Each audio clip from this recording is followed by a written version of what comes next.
Me encanta negociar. Y para mí es como un juego de ajedrez donde retas la inteligencia de la otra persona contra la tuya. Me gusta ser muy analítico. Me gusta visualizar hacia dónde queremos llevar las cosas y cuál es la intención que tiene la contraparte. Y sobre eso es lo que me gusta. Negociar me encanta. Hola, ¿cómo estás? Yo soy Mario Salinas y bienvenidos a otro episodio de Lateral Podcast. Como sabes, este es un espacio donde la alternativa de historias, errores, fracasos y logros, todos ellos son válidos. Aquí sí se comparte algo diferente y lleno de valor. Omar Soto, ¿cómo estás? Bienvenido a Lateral. Oye, bienvenido, pero debería ser al revés porque estamos en tu casa. Porque esta casa es tu casa. Bienvenidos tanto a ti, Mario, como a Carlos, que está acá atrás de las cámaras. Está acá haciendo la magia. Sí, definitivamente. ¿Cómo estás? Bendito Dios, muy bien. Oye, por fin se nos hizo. Muchas gracias por estar aquí, por todo lo que vas a compartir. Espero y le saquemos mucho provecho. Hay mucho que aprender de una de las referencias más importantes de la región en temas de logística y transporte. Y pues vamos a hacer que la gente también se la pase bien con nosotros. Entonces, bienvenido. Ahorita, antes de empezar a grabar, te preguntaba sobre tu afición. Una de tus aficiones, he platicado de algunas aficiones como el vino, que ahí tuvimos una casi clase one-to-one sobre el vino y cómo sí disfrutarlo, pero la afición que más me llama la atención es sobre la jardinería. Seguramente hay cosas hasta en tu estado emocional que ahí mismo apaciguas cuando te conectas con la naturaleza. Cuéntame, ¿de qué se trata eso? Pues primeramente que nada, Mario, te agradezco muchísimo que nos tomes en cuenta. De manera muy personal, pues la verdad es que nunca imaginé que una persona como tú y como Carlos pues estuvieran fijando en mi persona. Pues yo estoy a la orden. Pues la verdad de las cosas es de que venimos de un pueblo. Venimos de Valle de Zaragoza. Ese pueblo tiene una historia muy bonita. Y rodeado de la naturaleza y del pueblo, pues me ha gustado muchísimo la jardinería. Sin embargo, pues quisiera platicarte un poquito de las raíces.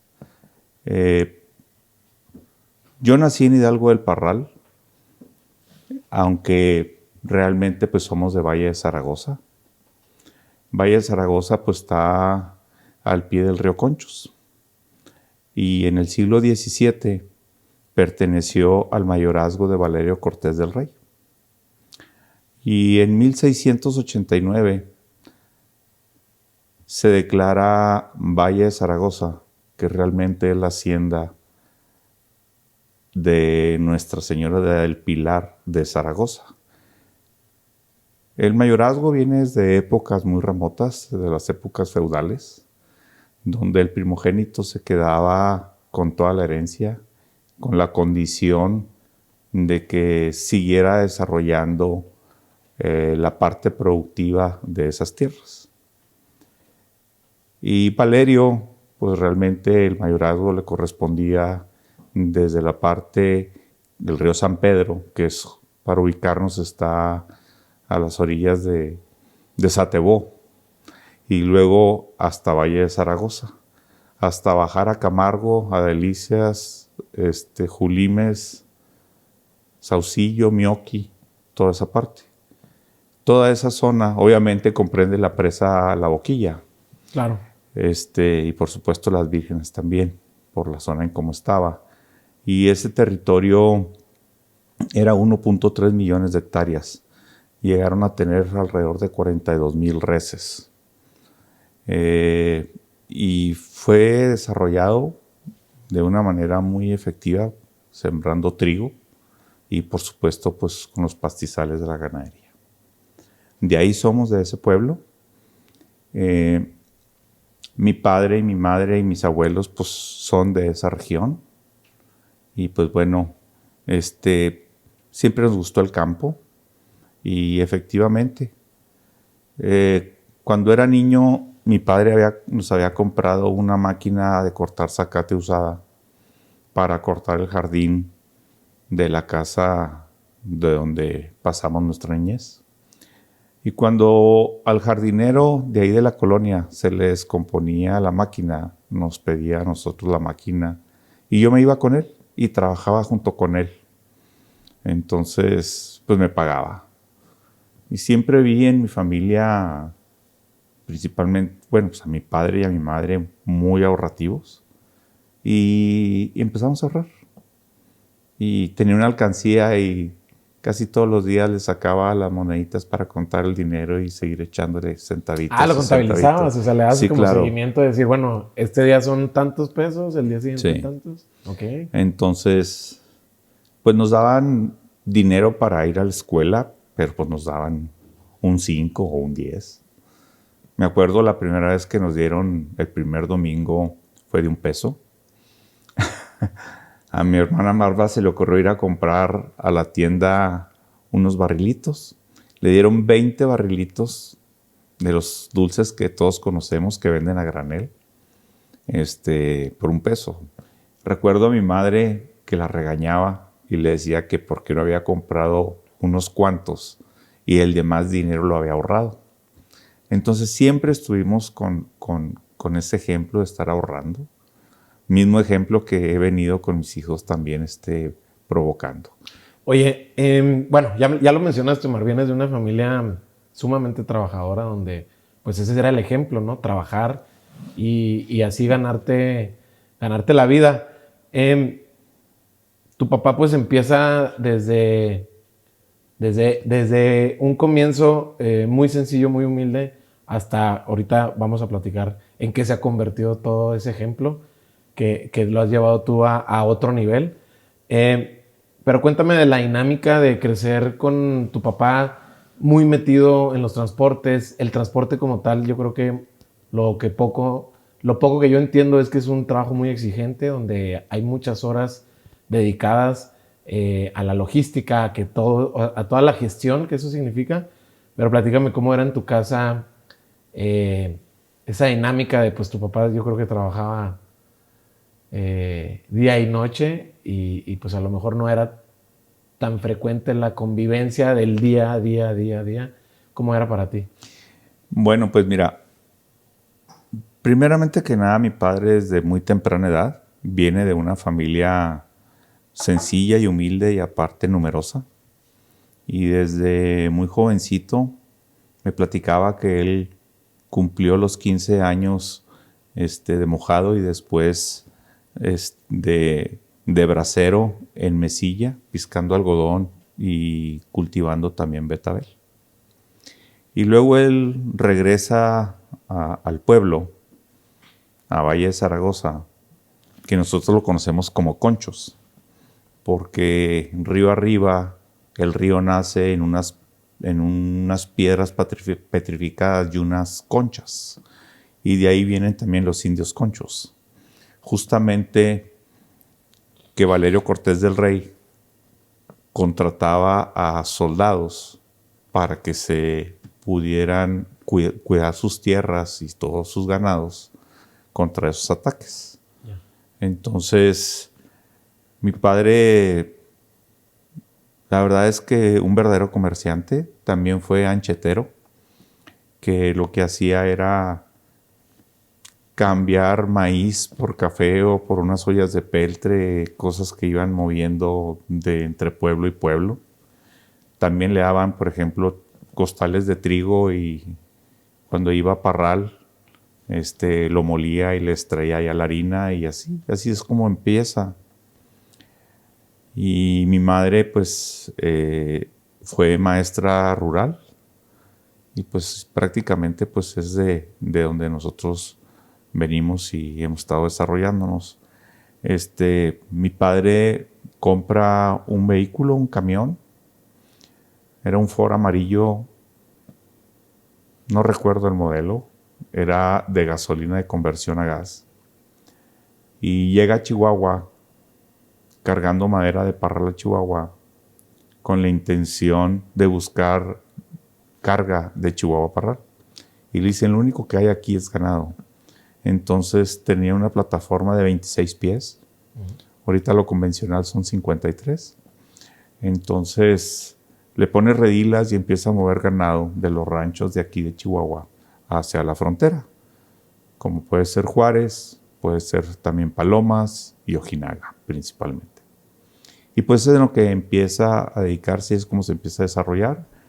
Y luego pues se viene a vivir mi papá por una temporada aquí en Chihuahua, en una casa de asistencia, ahí en contraesquina del Parque Lerdo.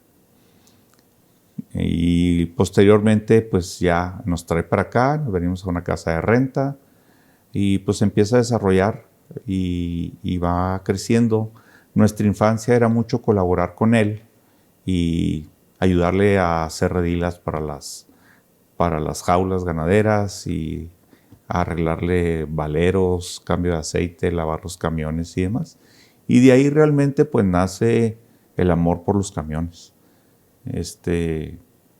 Anteriormente, con el afán de trabajar y con el afán de ahorrar dinero, me dio la oportunidad el señor Rivero y su esposa Licha en trabajar en una tienda.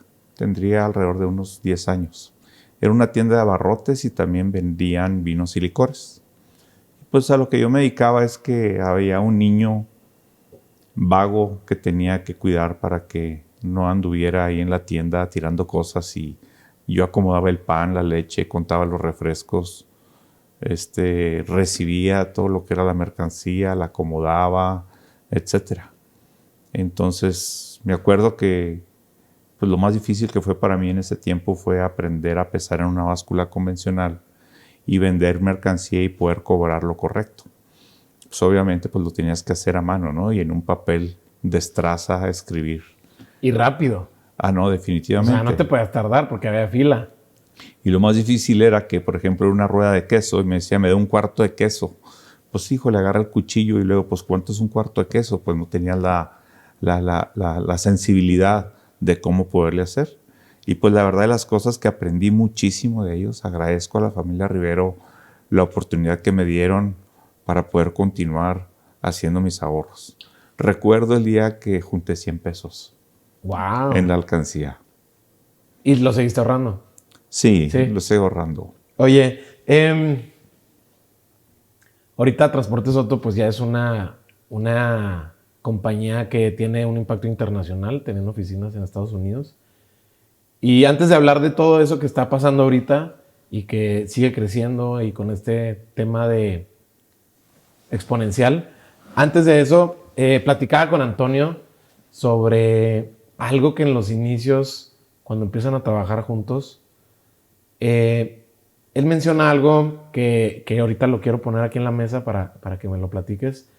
Él menciona que algo atípico era ver una visión que tú tenías como hijo ahora sí que del mero mero, del dueño, de a dónde querías llevar la compañía cuando nada de lo que está ahorita existía. O sea, era un negocio pequeño, un negocio familiar, donde se ganaba, pero se ganaba para salir adelante.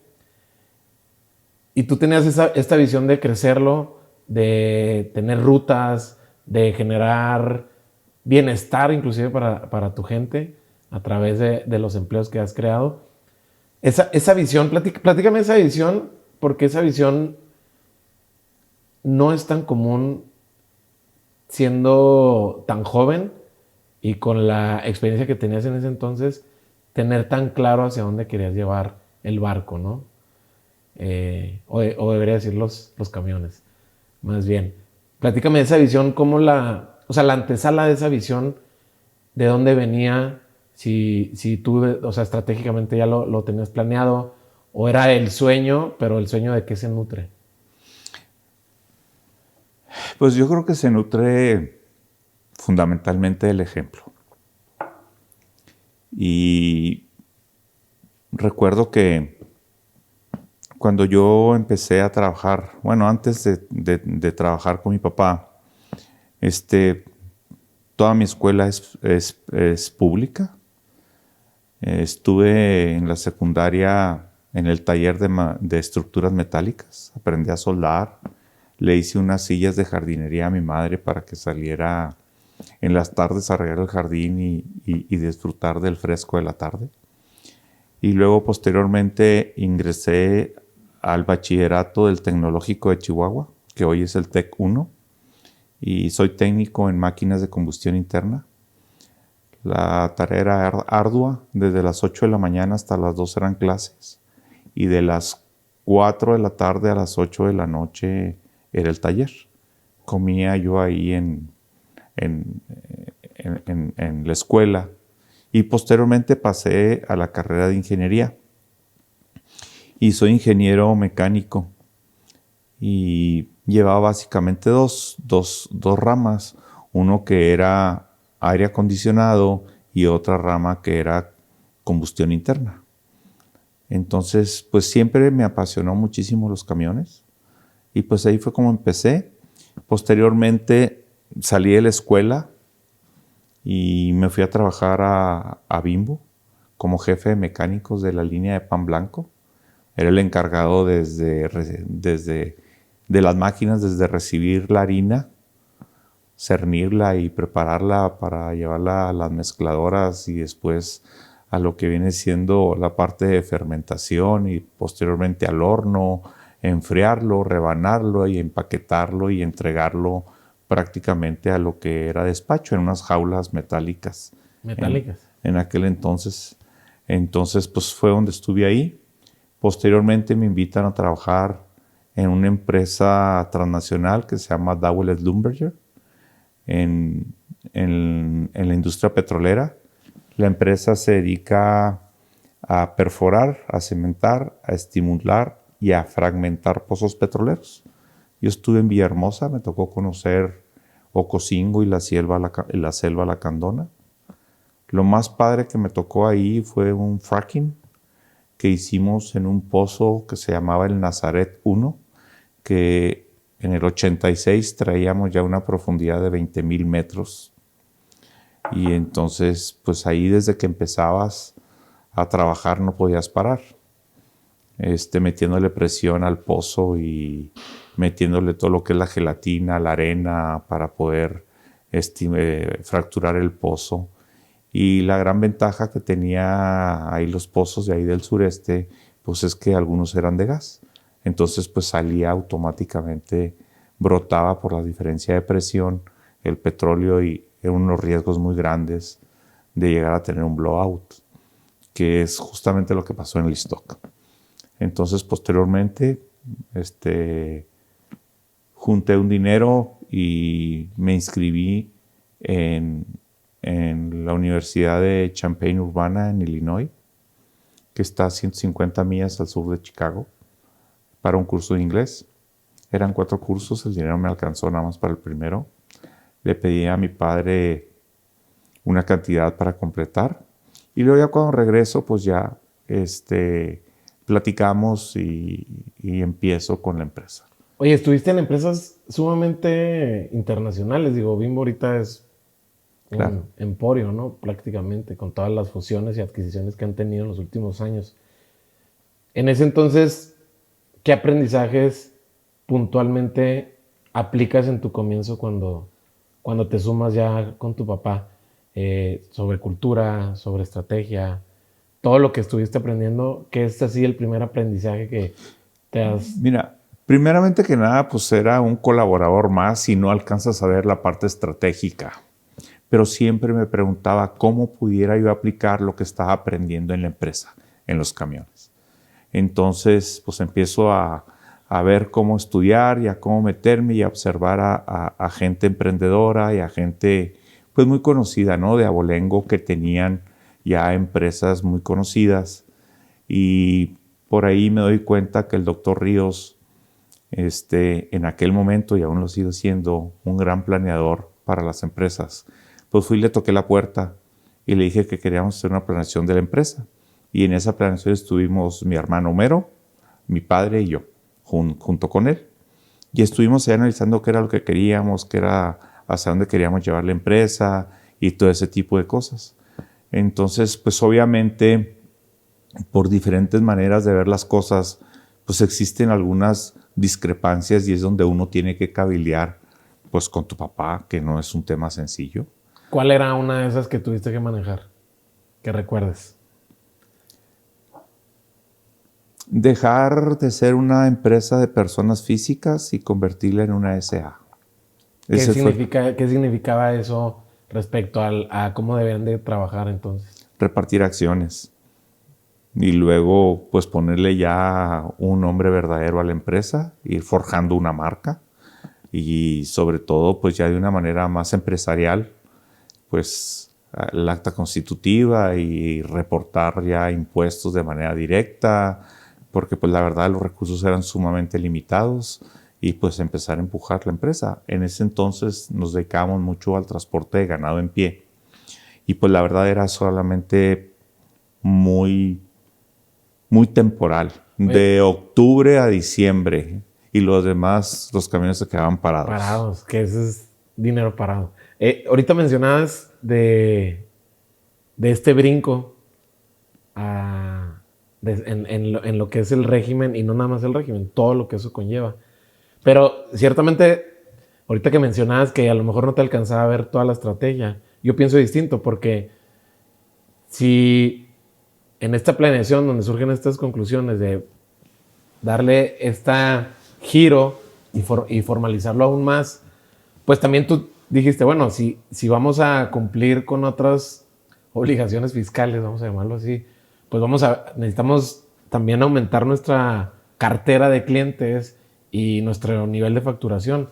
Pienso yo que también ahí veías tú algo, decir, bueno, el mercado ahorita se está quedando aquí, pero tienen todas estas verticales donde podemos ir atacando, ¿no? De manera estratégica, por así decirlo. Porque, pues, también irse a otro régimen, pues, puede apretar de más la misma empresa que en ese entonces estaba, ¿no? ¿Sabes de que incursionamos en otros rubros, como en la maquinaria y en la carga regular? Y casualmente en lo que último fue en lo que viene siendo las cajas secas, dándole servicio a la industria de exportación. Y es justamente ahora donde estamos muy enfocados en esa parte. De hecho, pues nuestro propósito es dar soluciones de transporte y de logística a empresas de clase mundial. Esa es hacia donde queremos estar. Y de clase mundial no quiere decir que son extranjeras. Aquí en Chihuahua y por supuesto en México hay muchísima industria de clase mundial. Entonces mi anhelo ese es forjar una empresa de clase mundial. Hoy obviamente pues cumpliendo las necesidades y los requerimientos y las exigencias que tienen empresas de ese tipo. Y ahorita es básicamente el reto en el que estamos. Y siempre desde que empecé las planeaciones, me ha gustado darle seguimiento y he estado hasta la fecha todavía con diferentes enfoques de planeaciones y de cómo ir formando un verdadero equipo que coincida justamente en las pretensiones de cada uno de nosotros, tanto de los colaboradores como de nosotros como accionistas. Oye, vamos a hablar de negociaciones. Creo que algo que te destaca mucho en tu trayectoria son la clase de negociaciones que has llevado. Y no sé si ahorita que estamos platicando, esa pudo haber sido una de las primeras negociaciones que hiciste, es decir, oigan, pues vamos a sentarnos con el doctor, vamos a generar este plan que tenga todas estas accionables, estos ejecutables, y ¿qué les parece si por lo que yo veo o por lo que se ve el mercado, pues tendríamos que cambiarnos y brincar a otro régimen? No sé qué tanto eso se convirtió en tu primera negociación, y si no, platícame cuál fue la primera negociación que recuerdes. Pues la primera negociación con mi familia, con mi padre y con mis hermanos, fue cerrar el cajón. ¿Cómo fue eso? Todo el mundo le metía la mano al cajón, no había un control. Entonces, pues empezamos a llevar un control contable, que todo el dinero pues teníamos que sacarlo de manera adecuada. Si íbamos a hacer una sociedad anónima, cómo nos íbamos a repartir las acciones, cómo íbamos a evaluar la empresa para ver cuánto le tocaba a cada uno.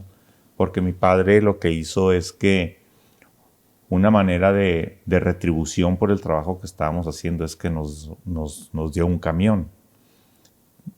Y lo que ganaba ese camión era nuestro, cosa que nunca se hicieron los números.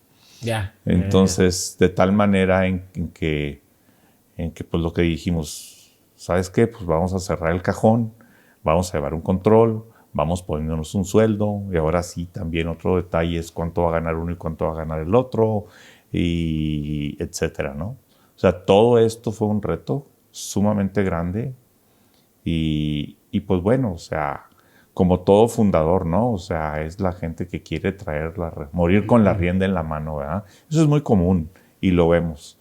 Y yo creo que es uno de los retos que también hoy por hoy tengo. A mí no me gustaría así.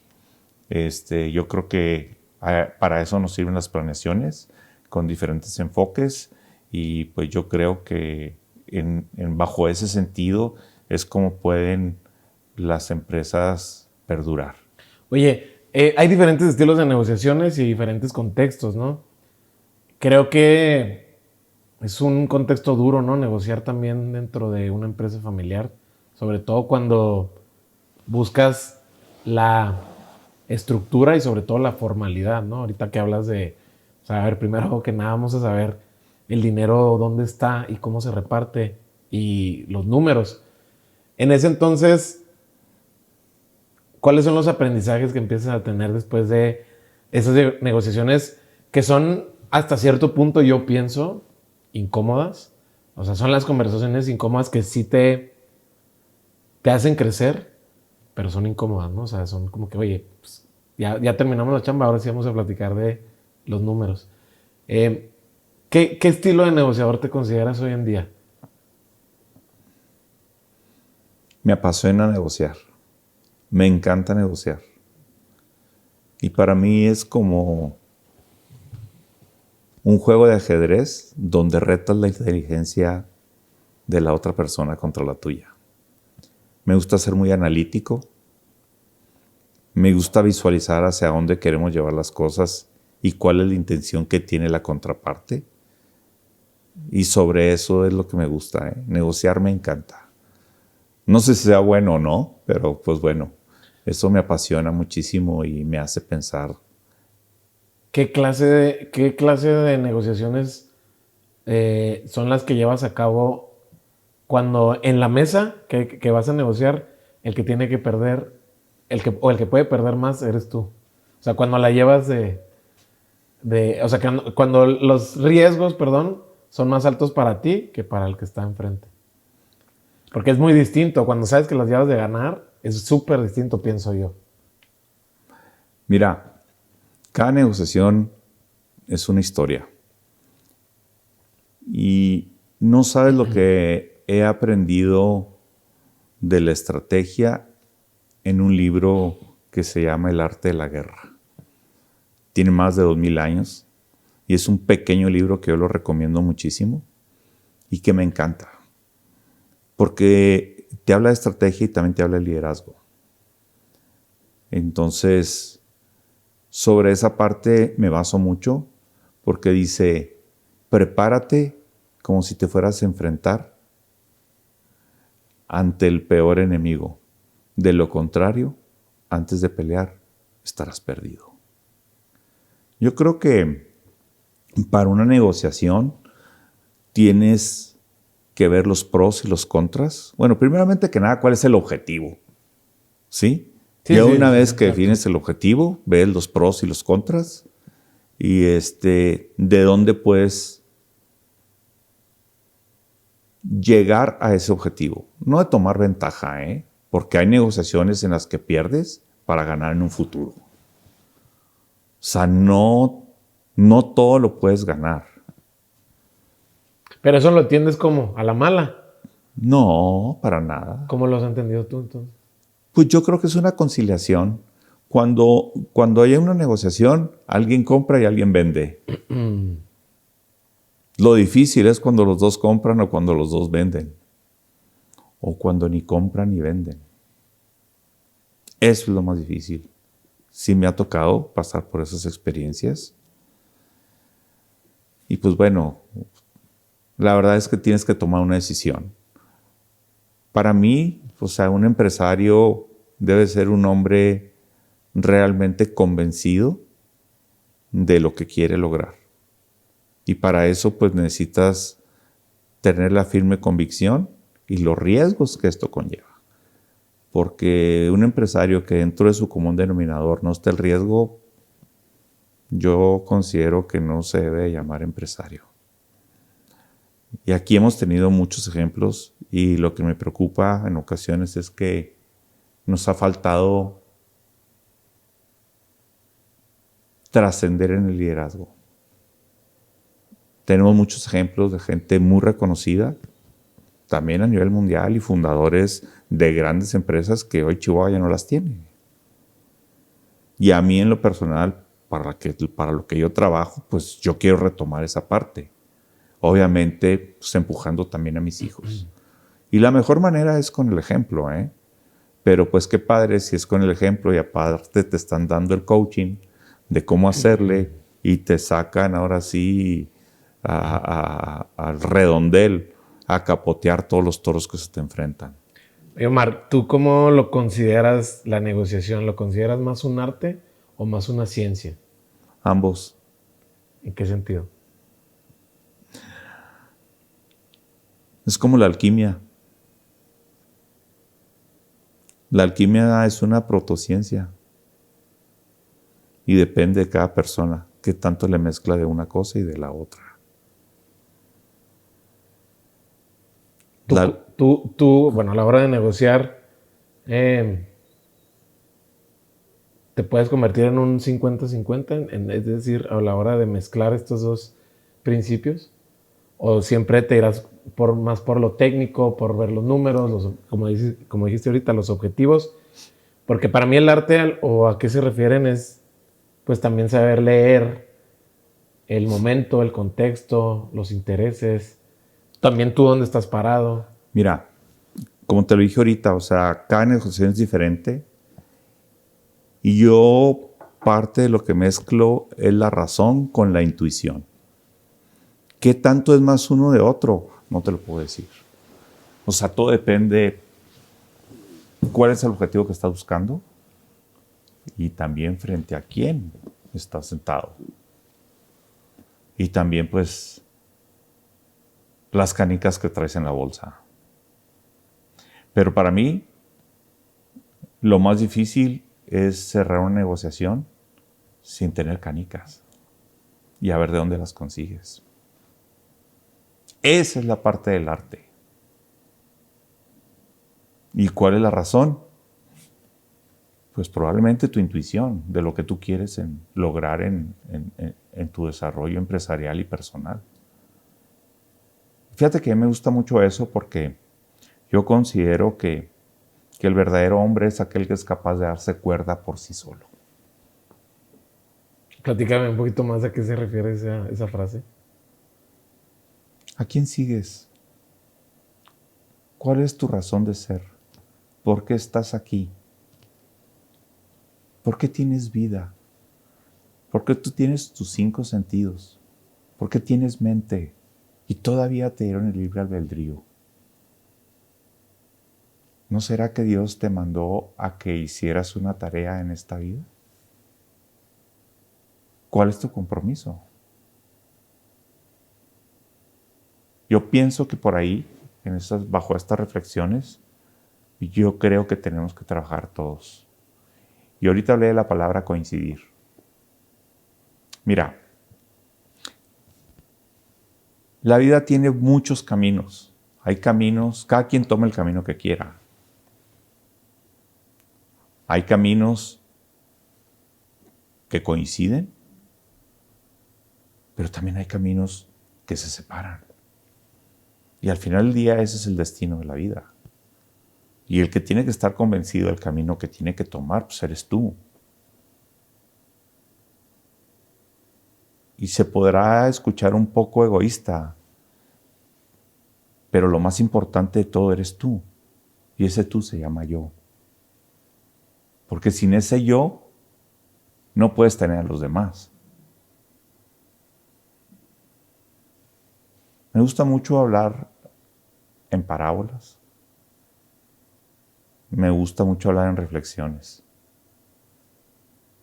Cuando estoy con una persona y que profundizamos en un tema, lo que más importante es para mí es la persona que tengo enfrente. Porque si le quiero dejar un mensaje, es que sea para el bienestar de él. Y con ese mensaje, si coincide en generar beneficios a los demás, pues es genial. Marc, quiero darle un poquito de giro a la charla. Ahorita hablabas de las decisiones a la hora de negociar. Creo que ese es un principio básico, empezar a tomar decisiones. Porque las decisiones, al menos así lo veo yo, las decisiones que tú no tomes, alguien más las va a tomar por ti y no siempre te van a encantar, ¿no?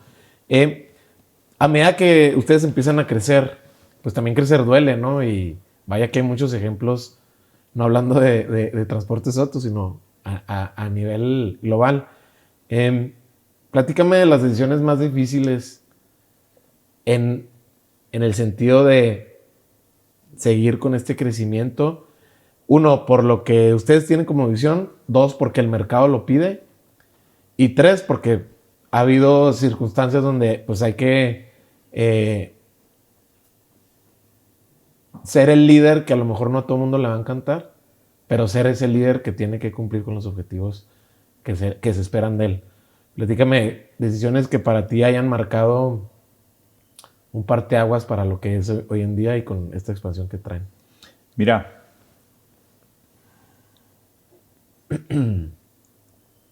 cuando empecé con esto, me senté a meditar y cuando desarrollamos la terminal que está aquí en Chihuahua, que fue un gran reto porque pues las instituciones financieras no creían tanto en el tema.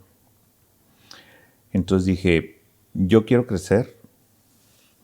Esa es una premisa. La otra es, en esa época ya me había tocado participar en algunos proyectos como Chihuahua Now y Siglo XXI y los clústeres. Y luego, por suerte, me invitan a participar en desarrollo económico de Chihuahua y también fui secretario por varios años en Canacintra y fui presidente del Centro Chihuahuense para la Calidad y la Competitividad. Y pues también pertenezco a Canacar y también soy consejero del ESFER.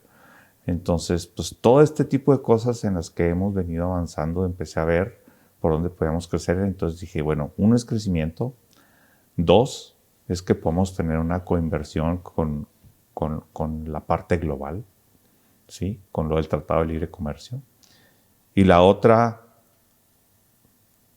es, que no me gusta decirla, pero pues es vender. Entonces, no sé, o sea, hay varias cosas en las que te obligan a crecer, te obligan a asociarse o te obligan a vender. Todo esto lo he estado viendo, he sido fanático de seguir estudiando, todavía estoy estudiando en este momento. Me metí al IPADE, a una de dos, y llevo como 7 cursos de IPADE. Y ahorita estoy en uno que se llama Tech Beyond, de aquí del TEC de Monterrey, Campus Chihuahua, que también me encanta. Hemos tenido la oportunidad de ir ya 2 veces al Silicon Valley con la intención de ver tecnologías. Y también, pues, nos ha tocado ir a Guadalajara. Tenemos relaciones con gente importante en la zona. Y lo que a mí me gustaría es que tuviéramos un vínculo entre Silicon Valley, Guadalajara y Chihuahua y León y otros más estados, los regios, por supuesto, que han venido creciendo, que se han venido desarrollando y aprender lo que nos falta a nosotros como chihuahuenses por desarrollar. Yo pregunto, o sea, ¿qué empresa tiene más de 100 años aquí? Dime en qué generación van las empresas más avanzadas. Yo considero que lo más importante de un empresario es cuidar el capital. Y el capital tiene 3 aspectos fundamentales para mí, que tiene que ver con el recurso humano, con los procesos en los que te dedicas y por supuesto con la tecnología y con la innovación. Y decimos, oye, nos estamos preparando para el futuro. ¿Cuál futuro? Si el futuro es sumamente adverso. Vivíamos con un cisne blanco, ahora tenemos una parvada de cisnes negros y la amenaza de los cisnes verdes. Entonces, ¿contra qué te preparas? Es difícil saberlo. ¿Con qué educas a tus hijos? ¿Para qué los educas? ¿Para el futuro? ¿Cuál futuro? Entonces, por eso para mí lo más importante es cuidar el capital. Y el capital es de todos. Y es una manera de generar riqueza, no producir dinero, que es muy diferente. Sobre esa parte es la razón en la que pues a mí me gusta trabajar.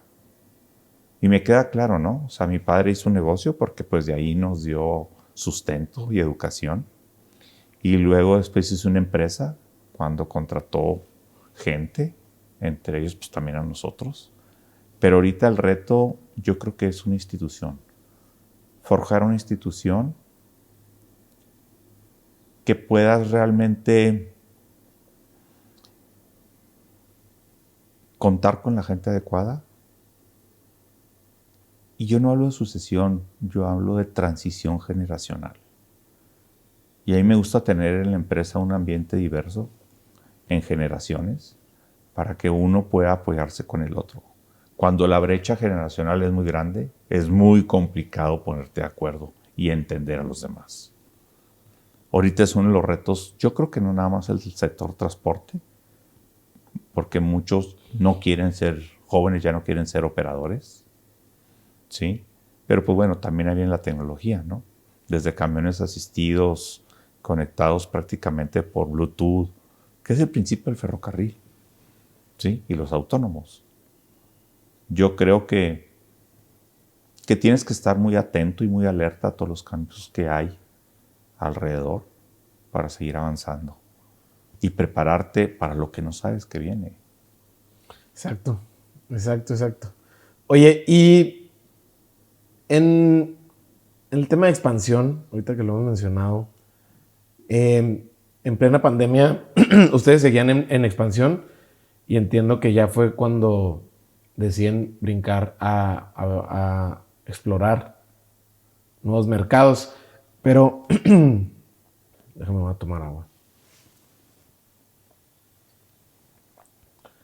Te preguntaba sobre la expansión. Hay algo que me llama mucho la atención porque, digo, siendo tú ahorita el director general, pues uno piensa, al menos esa es la percepción sobre, pues llegas a ver temas más ejecutivos, más de estrategia, pero sin meterte tanto ya a la operación per se.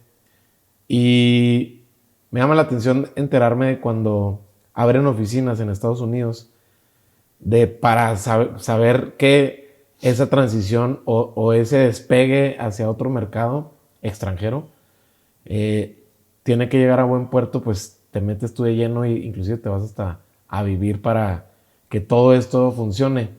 Cuéntame cómo fue esa experiencia para ti, porque también creo que hay muchos aprendizajes de por medio. Mira, definitivamente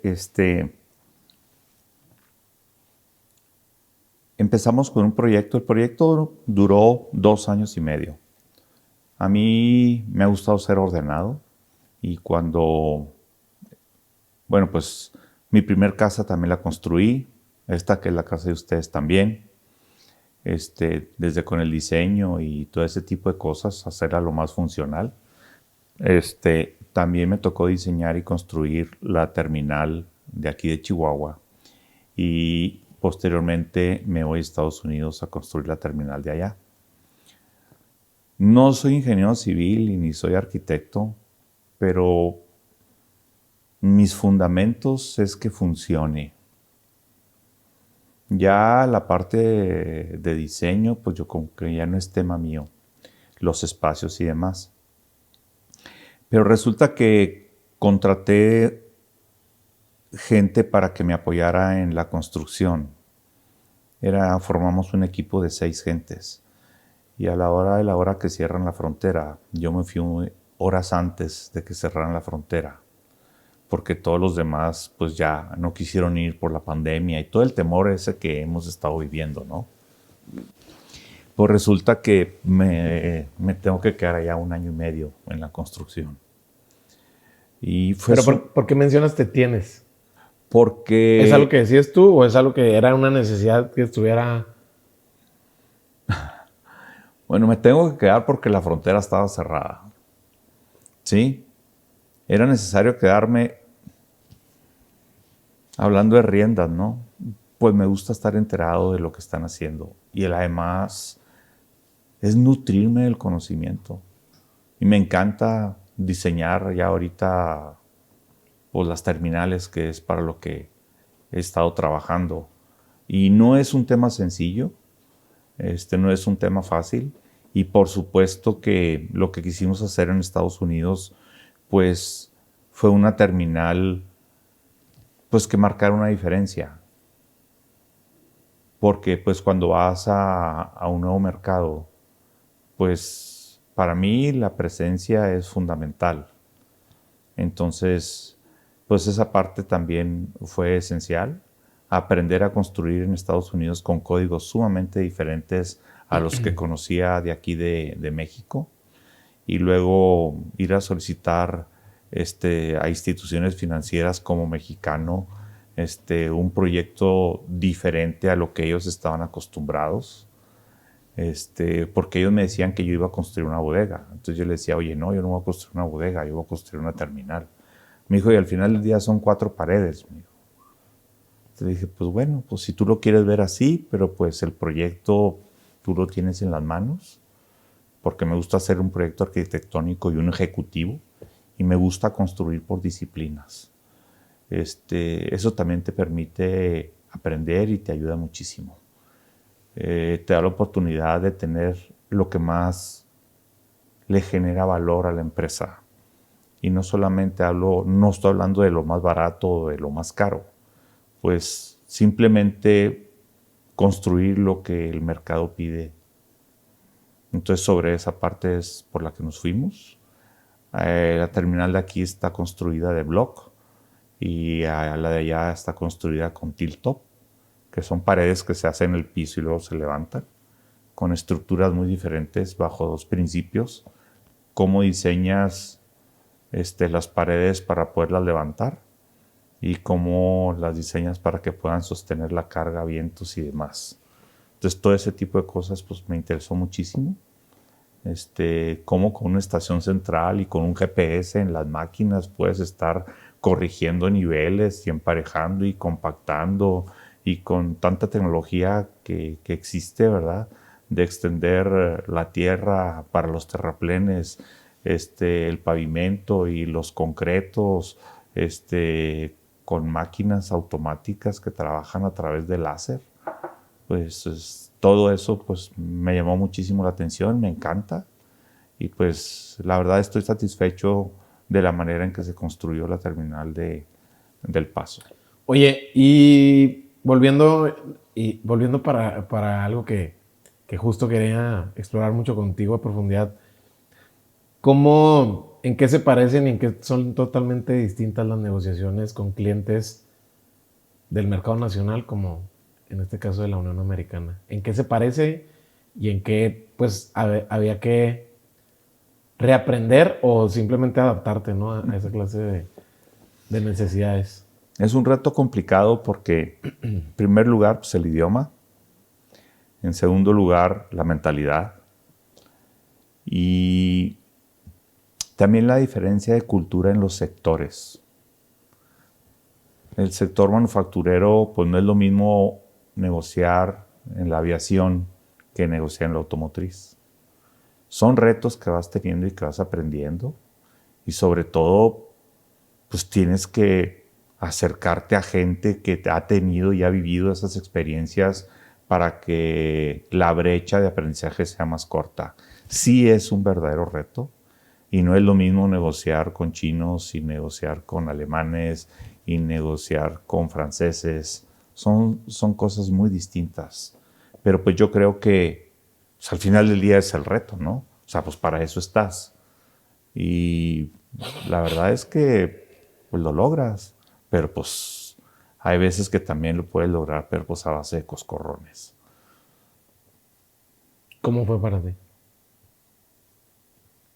A coscorrones. Oye, y esos coscorrones, mm, hoy en día, digo, siempre será así, ¿no? Ya cuando pasan esta clase de situaciones o aprendizajes, dices tú, bueno, pude haberme preparado mejor. ¿Crees que se podía haber preparado para eso? ¿O era la única manera? Mira, me gusta mucho el arte taurino. A toro pasado es bien fácil decir ole, pero cuando estás frente a los pitones, no sabes.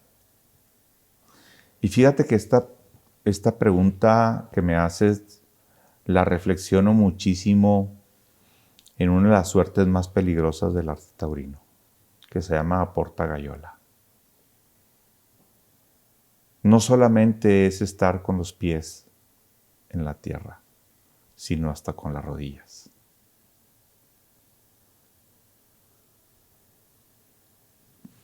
Con la mano izquierda pegada al cuerpo y con la diestra en el capote, con el pecho erguido y con la mirada al cielo. Porque no sabes por dónde va a salir el toro. Y debes de ser capaz de burlarlo para poder salvar el encuentro. Y esto me lleva a otra reflexión y me lleva al arte de la guerra. En un partido de fútbol, dime qué diferencia hay entre ganar y perder. Sin embargo, en el arte de la guerra, la diferencia entre ganar y perder es entre la vida y la muerte. Y justamente a Porta Gayola debemos enfrentar la vida. Omar, ahorita que venías mencionando sobre la sucesión, eh, ¿cómo piensas tú sobre la sucesión de la generación que viene o que ya está? ¿Cómo te gustaría que fuera para ellos cuando tú pases la batuta una vez que tú cumplas en el momento que tú te sientas listo tu ciclo?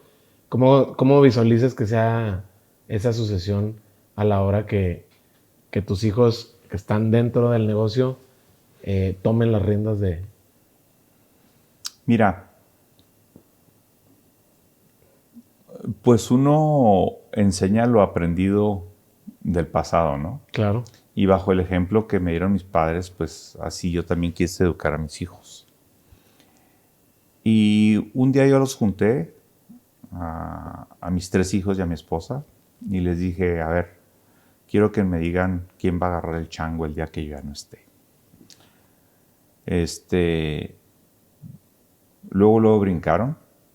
2 dijeron que sí y una dijo que no, de manera inmediata. Ana Paula, que es la mayor, que tiene 28 años y que es un encanto de niña, tiene un corazón inmenso, se le da como recursos humanos de manera muy natural, le encanta ayudar a los demás. María Andrea, una niña con gran chispa, que es arquitecto y ahorita ella decidió no estar en la empresa y que ahora sí se la ha rifado solita.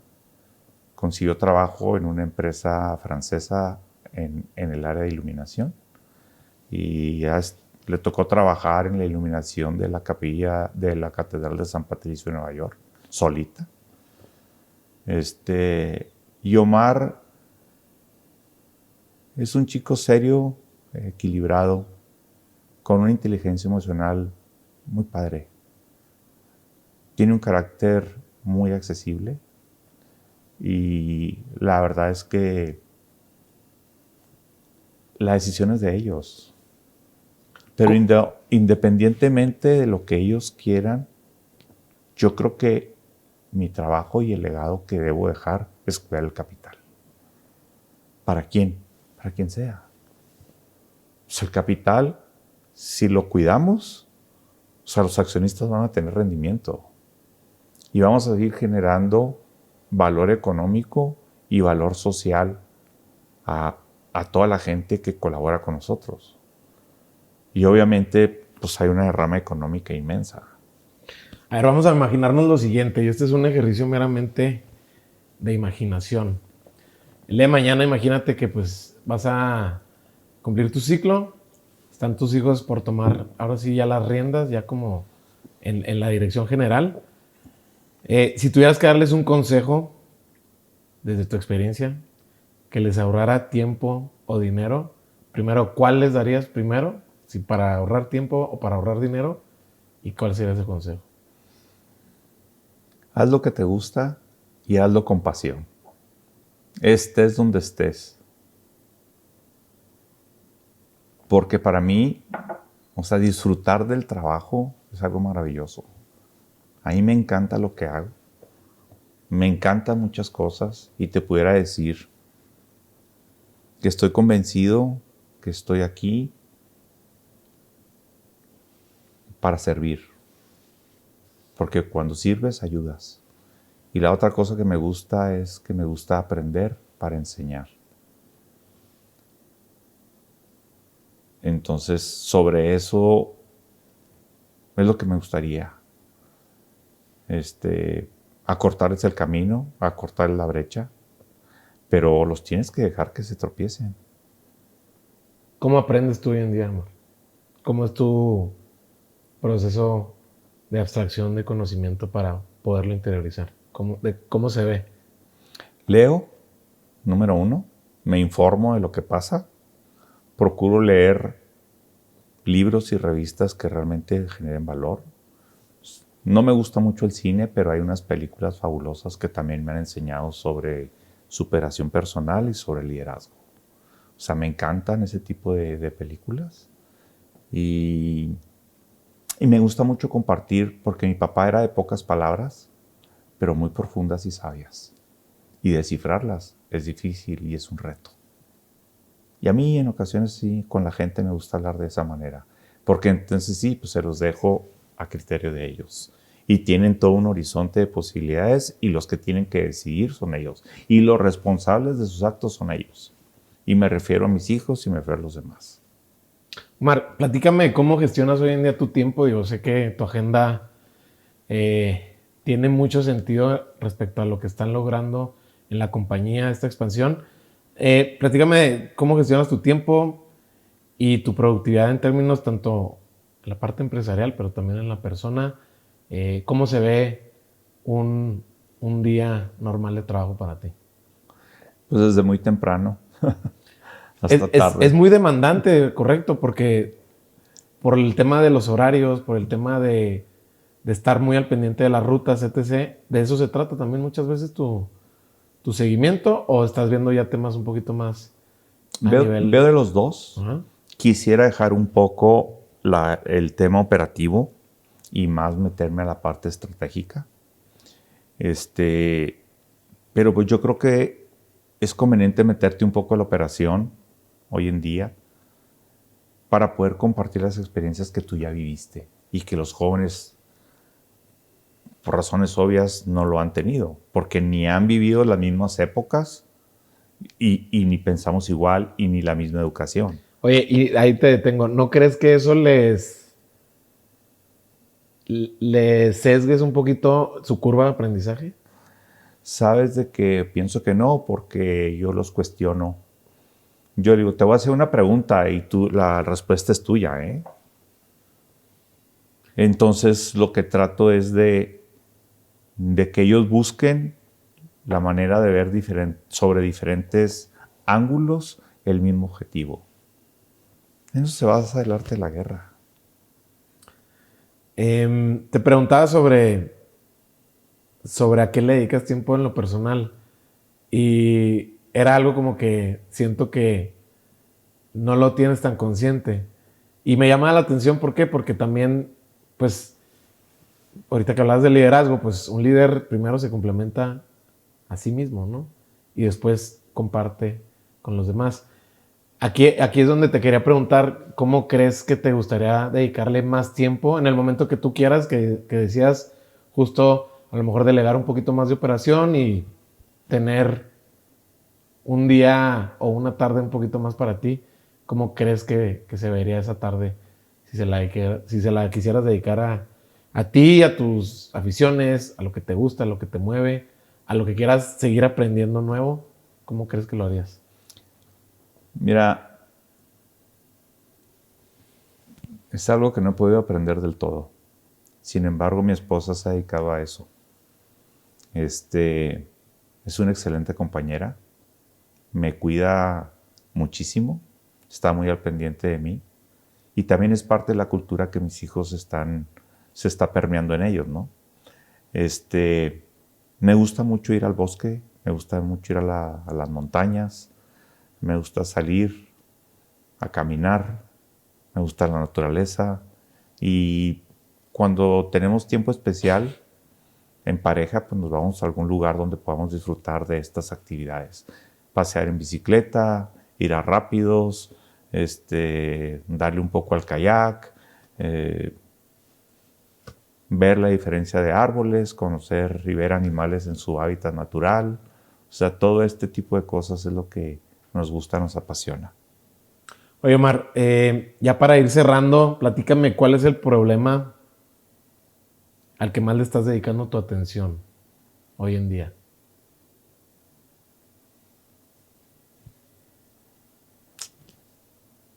¿Cómo te lo podría contestar?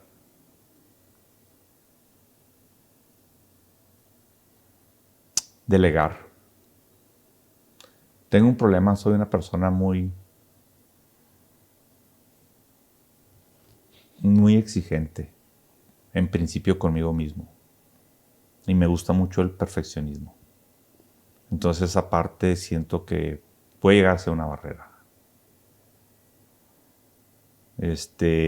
Y lo digo, pues, en el tema personal, ¿verdad? En lo mío.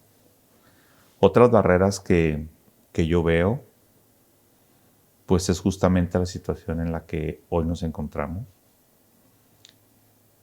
Tenemos una gran oportunidad. Seguramente has escuchado de la palabra nearshoring. Y obviamente, pues, México se va a convertir en el trampolín de los asiáticos y de los europeos para ir al mercado más grande de los Estados Unidos.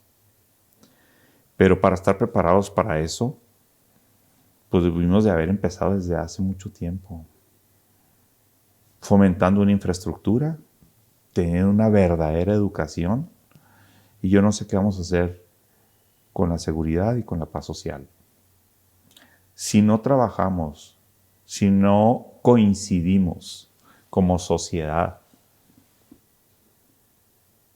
y hablo de gobierno, iniciativa privada, todo lo que quiera sociedad en general, yo creo que esta oportunidad se nos va a ir. Yo creo que para este 2024 tenemos que ser muy inteligentes y tomar una decisión muy razonada con respecto a lo que queremos para nuestros hijos. Porque lo que les vamos a dejar a nuestros hijos no solamente es responsabilidad de ellos, es responsabilidad de nosotros. ¿Qué les vamos a dejar a ellos? Y mis hijos, no hablo de mis 3 hijos, hablo de toda la sociedad. De hecho, yo digo que mis colaboradores son mis hijos. Entonces, me gusta trabajar para ellos. Y me gusta educarlos y me gusta conducirlos. Pero pues hay hijos que se desarrollan en casa y hay otros que los tienes que echar a la calle. Pero mi intención es que aprendan. Justamente eso es lo que yo pretendo. Y la verdad es de que sé que esto es un compromiso de todos. Omar, por último, ¿cuál es el mejor regalo que te han dado?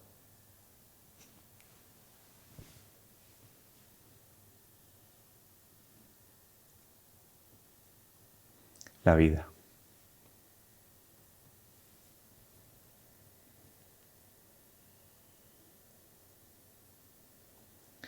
Porque gracias a la vida tengo a mis hijos, tengo a mi esposa, tengo mucha familia que estoy seguro que me quieren porque yo también los quiero. Y también estoy convencido de que hay muchos colaboradores que también trabajan como yo, hombro a hombro, para coincidir en el bienestar de toda nuestra sociedad. Súper. Omar, pues muchas gracias por recibirme. La verdad es que la pasé muy bien, espero tú también. Seguramente va a haber gente que quiera conectar contigo para saludarte, preguntarte, conectar con lo que haces. ¿Dónde te puede encontrar la gente? Entiendo que en redes sociales no sé qué tan activo seas.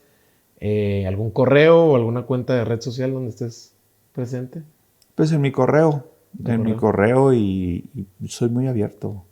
La verdad me encanta platicar. Tengo amistades de todas las edades. Desde los amiguitos de mis hijos son mis amigos. Y tengo amiguitos de 20, de 30, de 40, de 50, de 60, de 80. Y grandes amigos que también se me han ido ya por la edad, de los cuales he aprendido muchísimo. Y pues la verdad es de que yo encantado de poder platicar con quien sea de temas particulares y de temas un poco más profundos sobre esto que hemos hablado. Mi correo es omar@trasoto.com. Ahí lo voy a poner en las notas del episodio. Entonces, pues yo no tengo ningún problema de atender a cualquier persona. Me ha buscado mucha gente que sin conocernos ahora somos grandes amigos. Y pues la verdad es de que me gusta colaborar. Me gusta tener una actitud colaborativa y resolutiva. Yo creo que eso es esencial para el bienestar de todos y sobre todo para el propio. ¿Algo que quieras agregar, Omar? Pues agradecerte muchísimo, Mario. Agradecerle también a Carlos que hayan estado aquí en su casa. Les agradezco muchísimo. El día que gusten alguna otra cosa, el día que quieran ir a conocer la empresa, cómo trabaja, cómo funciona, encantados de recibirlos. El día que quieran yo estoy a la orden. Perfecto. Pues, un gusto y muchas gracias por recibirnos. Al contrario, Mario. Un abrazo. Igualmente. Carlos, muchísimas gracias. Listo, Carlos.